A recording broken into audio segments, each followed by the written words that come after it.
ਦਾ Punjab talks channel ਵੇਖ ਰਹੇ ਸਾਰੇ ਦਰਸ਼ਕਾਂ ਨੂੰ ਸਭ ਤੋਂ ਪ੍ਰਥਮੇ ਮੇਰੇ ਵੱਲੋਂ ਸਤਿ ਸ਼੍ਰੀ ਅਕਾਲ, ਆਦਾਬ ਅਤੇ ਨਮਸਕਾਰ। ਅੱਜ ਦੀ ਵਿਚਾਰਾਂ ਦੀ ਸਾਂਝ ਦਾ ਵਿਸ਼ਾ ਹੈ, ਮਜ਼ਮੂਨ ਹੈ, ਸਬਜੈਕਟ ਹੈ ਗੁਰਬਾਣੀ ਕੀਰਤਨ ਵਿੱਚ ਮੰਗਲਾਚਰਨ ਦਾ ਸਥਾਨ। ਜਿਹੜਾ ਆਪਾਂ ਕੀਰਤਨ ਸੁਣਦੇ ਹਾਂ ਨਾ ਰੋਜ਼, ਬਾਣੀ ਜਾਂ ਰਾਹੀ ਕੀਰਤਨ, ਉਹਦੇ ਵਿੱਚ ਮੰਗਲਾਚਰਨ ਜਿਹੜਾ ਉਹ ਇੱਕ ਬਹੁਤ ਵੱਡਾ ਪੜਾਅ ਹੈ, ਇੱਕ ਬਹੁਤ ਵੱਡਾ ਪਾਠ ਹੈ, ਉਹਦਾ ਆਰੰਭਕ ਪਾਠ। ਇੱਥੋਂ ਹੀ ਫਿਰ ਕੀਰਤਨ ਆਰੰਭ ਹੁੰਦਾ ਹੈ। ਪਹਿਲਾ ਪੜਾਅ ਜਿਹੜਾ ਉਹ ਹੈ ਮੰਗਲਾਚਰਨ।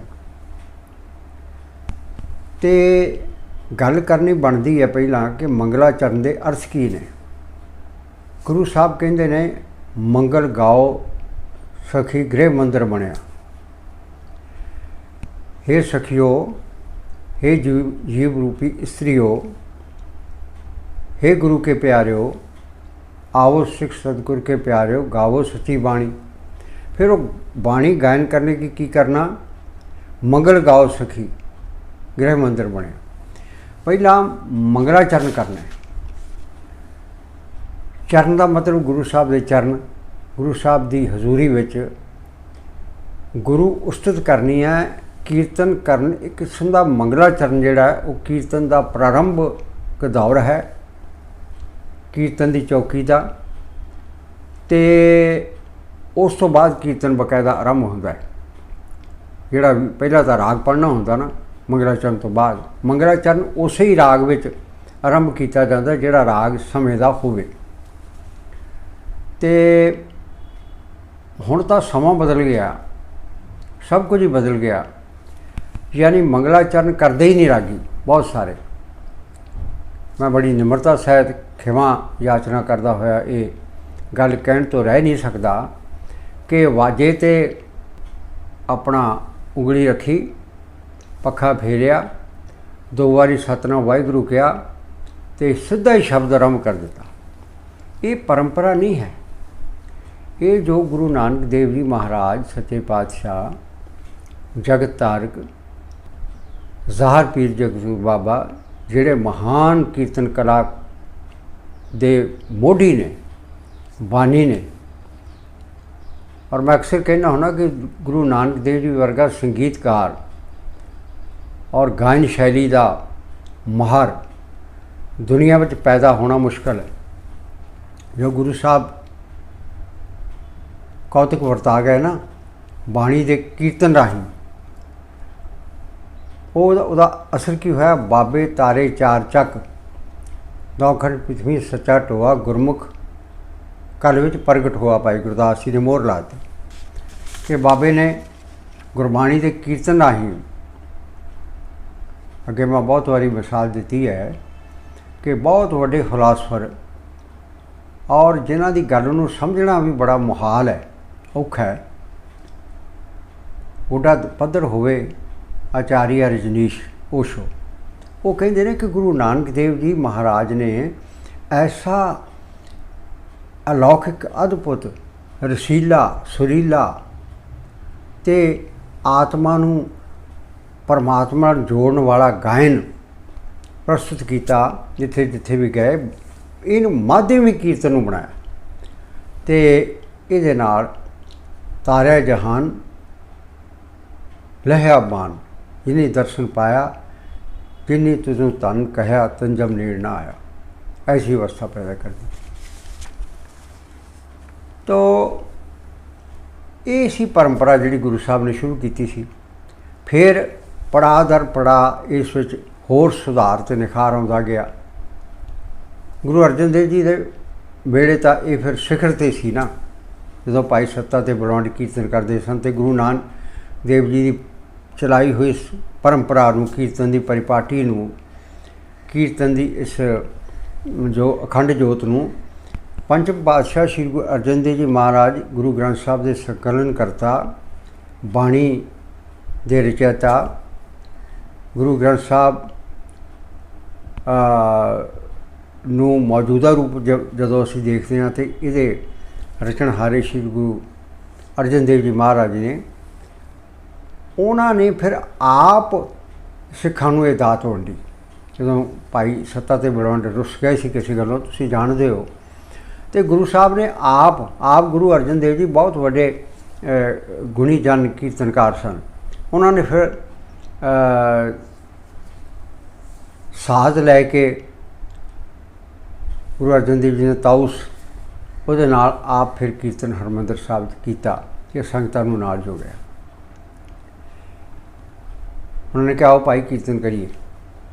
ਰਾਗ ਕਹਿੰਦੇ ਜੀ ਰਾਗ ਨਹੀਂ ਆਉਂਦਾ ਸਾਨੂੰ। ਸਿੱਖ ਕਹਿਣ ਲੱਗੇ ਗੁਰੂ ਸਾਹਿਬ ਨੂੰ ਸਾਨੂੰ ਰਾਗ ਨਹੀਂ ਆਉਂਦਾ। ਗੁਰੂ ਸਾਹਿਬ ਕਹਿੰਦੇ ਰਾਗ ਵੀ ਆਪਣੇ ਆਪ 'ਚ ਬਹੁਤ ਉੱਤਮ ਵਸਤੂ ਹੈ, ਪਰ ਰਾਗੀ ਨਾਦੀ ਬੇਦੀ ਬਹੁ ਪਾਤ ਕਰਨੀ, ਹਰ ਹਰ ਪੀਜੇ ਰਾਮ ਰਾਜੇ। ਇਕੱਲਾ ਰਾਗ ਰਗਾਉਣ ਨਾਲ ਹੀ ਰੱਬ ਖੁਸ਼ ਨਹੀਂ ਹੁੰਦਾ, ਉਹ ਤਾਂ ਗੋਬਿੰਦ ਭਾਉ ਭਗਤ ਦਾ ਭੁੱਖਾ। ਅਤੇ ਜਦੋਂ ਸੰਗਤ ਜੁੜ ਗਈ, ਫਿਰ ਗੁਰੂ ਸਾਹਿਬ ਦੀ ਕਿਰਪਾ ਹੋਈ, ਰਾਗ ਵੀ ਆਉਣ ਲੱਗ ਪਏ। ਫਿਰ ਵੱਡੇ ਵੱਡੇ ਰਾਗੀ ਪੈਦਾ ਹੋ ਗਏ ਸਿੱਖ ਪੰਥ ਵਿੱਚ। ਰਬਾਬੀ ਪਰੰਪਰਾ ਵੀ ਚੱਲਦੀ ਰਹੀ, ਔਰ ਗੈਰ ਰਬਾਬੀ ਪਰੰਪਰਾ ਵੀ ਨਾਲ ਹੀ ਫਿਰ ਪ੍ਰਾਰੰਭ ਹੋਈ ਹੈ। ਇਹਦਾ ਸਿਰਾ ਗੁਰੂ ਅਰਜਨ ਦੇਵ ਜੀ ਮਹਾਰਾਜ ਨੂੰ ਜਾਂਦਾ। ਇਸ ਤਰ੍ਹਾਂ ਮਹਾਰਾਜ ਨੇ ਕੌਤਕ ਵਰਤਾਇਆ, ਮੈਂ ਸਮਝਦਾ ਆਪ। ਇੱਥੇ ਭਾਈ ਸੱਤਾ ਬਲਵੰਡ ਦੇ ਵੱਡੇ ਰਾਗੀ ਸਨ। ਹੁਣ ਆਪਣੇ ਵਿਸ਼ੇ 'ਤੇ ਆਈਏ, ਮੰਗਲਾਚਰਨ ਗੁਰੂ ਅਸਤੁਤ। ਅੱਛਾ, ਜਦੋਂ ਰਾਗੀ ਸਿੰਘ ਸੁਭਾਇਮਾਨ ਹੋ ਗਏ ਕਿਸੇ ਜਗ੍ਹਾ ਵੀ ਕੀਰਤਨ ਕਰਨ ਲਈ, ਜੋ ਪਰੰਪਰਾ ਹੈ ਉਹਦੇ ਮੁਤਾਬਕ ਫਿਰ ਤਬਲਾ ਉਹਨੂੰ ਨਾਲ ਮੇਲ ਕੇ ਪੁੜੇ ਜਿਹੜੇ ਮੇਲ ਕੇ, ਅਤੇ ਜਦੋਂ ਸੁਰ ਮਿਲ ਗਏ, ਸੁਰ ਅਤੇ ਤਾਲ ਦਾ ਸੁਮੇਲ ਹੋ ਗਿਆ, ਫਿਰ ਹੁੰਦਾ ਕੀਰਤਨ ਦਾ ਪ੍ਰਾਰੰਭ।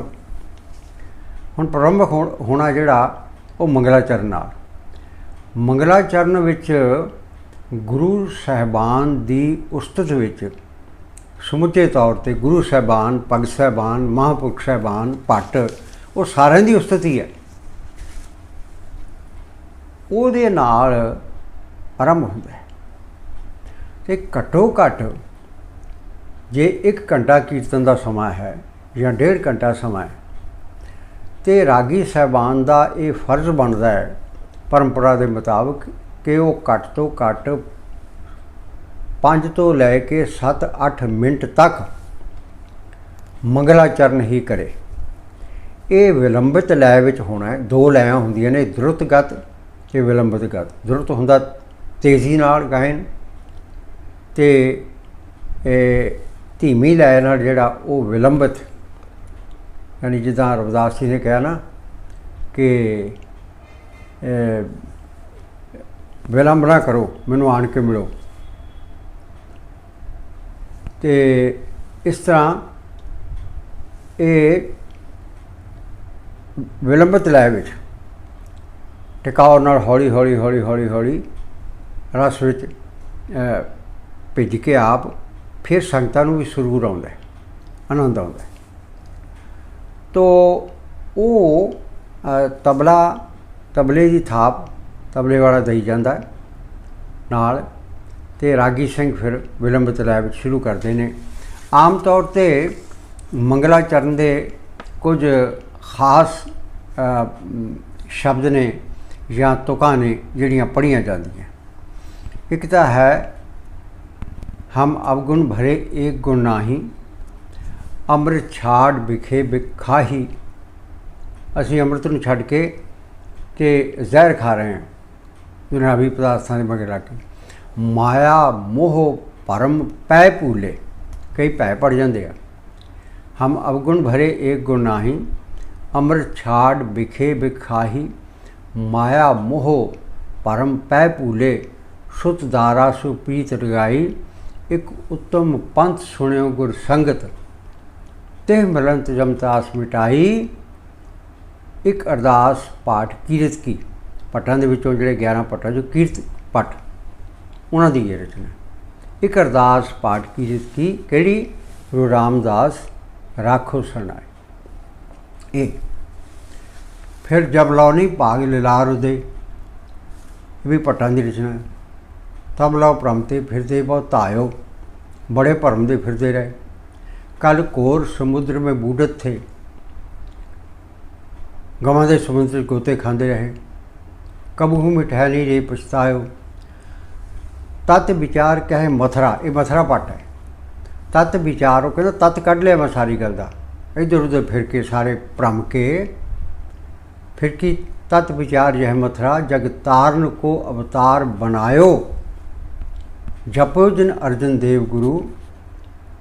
फिर की होगा, फिर संकट जोन गर्भ न आयो। तरन गगन नवखंड मह, जो स्वरूपी रहो पर। पन मथुरा, ये भी मथुरा जी का ही है। कछ भेद नहीं, गुरु अर्जन प्रतख हर। वो कहते गुरु अर्जन देव जी हरि का प्रतख रूप ने।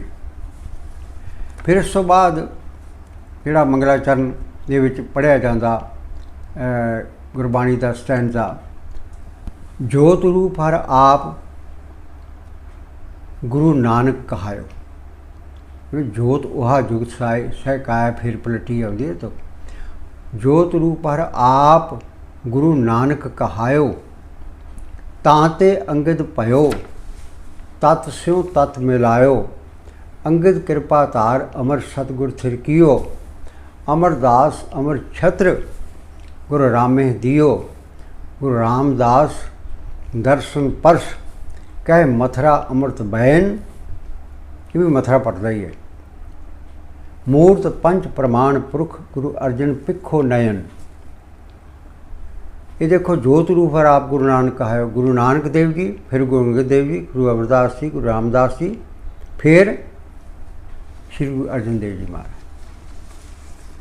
इस तरह ये मथुरा पट जी की ये रचना भी विलंबित लय में पढ़ी जाती है। फिर उस तो बाद अगला जिहड़ा पढ़िया जाता गुरबाणी का डंडौत बंधन। इनू कई बंधन पढ़ते हैं, बंधन नहीं है। बंधन हुंदा किसी चीज़ जकड़ देना। गुरबाणी नू बड़े ध्यान नाल पढ़ना चाहिए, अर्थ से अनर्थ हो जाते हैं। कोई उर्दू का शेर है ना कि हम दुआ लिखते रहे और वो दगा पढ़ते रहे। जिन्हों उर्दू आउंदा है, उर्दू जुबान आउंदी है, वो समझते हैं। हम दुआ लिखते रहे और वो दगा पढ़ते रहे। एक नुकता ही हुंदा, एक लगता उपर ला दिओ तो वो होर बन जाता अर्थ, थले ला दिओ तो उदा अनर्थ हो जाता है। हम दुआ लिखते रहे और वो दगा पढ़ते रहे, एक नुक्ते ने मुझे महरम से मुजरिम कर दिया। यानी वो नुक्ता अगर उत्ते ला दे उर्दू च हे दे, वो बन जाता खुदा। उन्होंने अगर चक के थले ला दे, वो जुदा बन जाता है। इस तरह ये अर्थ का अनर्थ नहीं करना। डंडौत बंधन का मतलब है चरण बंधना जिवें करी दी है बेनती, वो हो जाता बंधन। एक किस्म का जिहड़ा चैक होंदी है। डंडौत बंधन अनक बार, ये सच्चे पातशाह गरीब निवास कीर्तन आरंभ कर लगे हैं। अनक बार डंडौत, डंडौत हुंदा लम्मे पै के जिहड़ा बिल्कुल शरीर नूं दंडवत करके, दंडवत प्रणाम इनू कहते। डंडौत बंधन अनक बार, सर्व कला समरथ। फिर मंगना की है, डोलन ते राखो प्रभु, नानक दे कर हथ। अगे नाली फिरत फिरत प्रभ आया, परया तो सरनाए।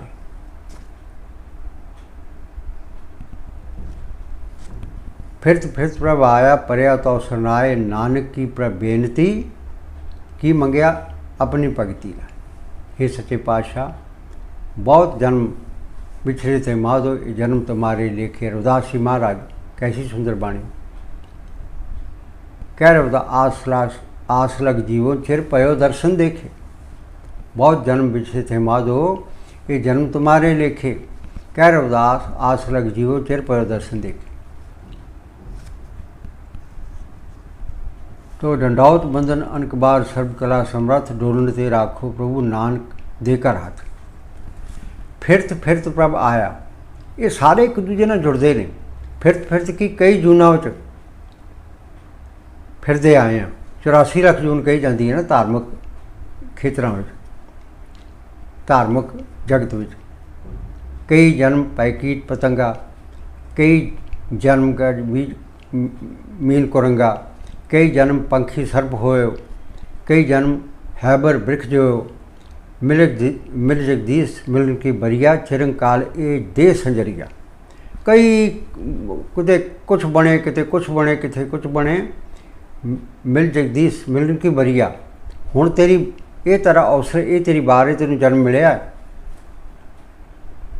चिरंकाल ए दे संजरिया, ये तेनू देह मिलिया, जिन्हों इस देही को सिमरे देव, सो देही भज हर की सेव। इस मनुखा जीवन नूं तां देवते भी लोचदे आ, पर मिलदा वड्डे भागां नाल। तैनूं मिलिया, फिर की कर, कीर्तन कर, तेरा उद्धार होएगा। फिरत फिरत प्रभ आया, परिया तो सरनाए, नानक की पर बेनती अपनी भगती लाए। भगती भाव मंगया है। तो इस तरह सदना जी का एक शब्द है, उहदे विचों ये सारे रागी पढ़ते हैं डंडौत विच, और पढ़ना भी जरूरी है। पुरातन रागी मैं सारे सुने हैं, वो पढ़ते सन कि मैं नहीं कछ हों नहीं। जिहने इत्थे अपने आप नूं त्यागया ना, उन्हें पाया सब कुछ। जिहड़ा नीवां होकर झुक गया ना, वो फिर समझो बहुत कुछ प्राप्त कर गया। मिलता है मान इत्थे नीवें निमाणियां नूं। तो वो फिर जिहड़ा मैं तो कह रहा सी कि फिर तो आया परिया तो सरनाए, नानक की पर बेनती अपनी भगती लाए, दीन दर्द पंजना कटकर नाथ नाथ, शरण तुम्हारी आए नानक के प्रसाद। फिर होवे सिफत खसम दी। खसम कौन है साडा? असी जीव रूपी इस्त्रियां हाँ, साडा खसम हुआ है। होवे सिफत खसम दी, नूर अरशों कुरसों चटिए। अरशों तो नूर बरस रहा। तो डिठे सच्चे पातशाहो, गुरु साहब नूं सामने देख के अंदर सच्चा नहीं हो लाया प्रीतम अपने, तन मन होए निहाल, जागुर देखा सामने। गुरु ग्रंथ साहब तो सामने प्रकाश है। इस करके वो गुरु साहब दे दीदार करके कहना है। फिरत प्रभ आया, परिया तो सुनाए, नानकी पर बेनती अपनी भगती लाए, दीन दर्द पंजना कटकर नाथ नाथ, शरण तुम्हारी आए नानक के प्रसाद। होवे सिफत का समझी, नूर अरसों कुरसों झटिया। तो डिठे सच्चे पातशाहो, किस सच्चे पातशाह की दीदार हो रहा। मल जन्म जन्म की कटिए, सज्जन सच्चा पातशाहो। ये सारा मंगलाचरण चल रहा, बड़ा अहम पार्ट है। पहला पड़ोल बनना पैदा ना किसी चीज़ की। सज्जन सच्चा पातशाहो, सिर शाहां दे साहो।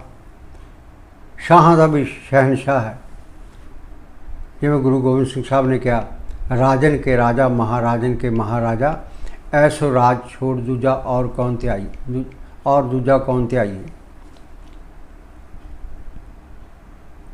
तो ये फिर ये जो पढ़िया जाता, उस तो बाद फिर पढ़िया जाता, तैंडी बंदस मैं कोई ना डिठा, तू नानक मन भाना, कोल कमाई तिस मित्र विचोले, जय मिलकंत पछाना। सदना जी का भी आ गया, ये भी आ गया। ये सारा मंगलाचरण का पाठ है। मैं जिक्र कर रहा सी, तैंडी बंदस मैं कोई ना डिठा, तू नानक मन भाना, कोल कमाई तिस मित्र विचोले, जय मिलकंत पछाना। जिहड़ा उस अकाल पुरख नाल मेल देवे, कंत की पछाण करा देवे, कोल कमाई तिस मित्र विचोले, जय मिलकंत पछाणा। मैं तो वारने जावां, उहदे चरण धो धो पीवां, जिहड़ा मैनूं मेल देवे। गल तां मिलण दी है। जीव रूपी इस्त्री ने संसार विच जन्म लैण तो बाद बंदगी करके, कीर्तन नाल जुड़ के, कथा नाल जुड़ के, सत्संगत करके अकाल पुरख नाल मिलना है।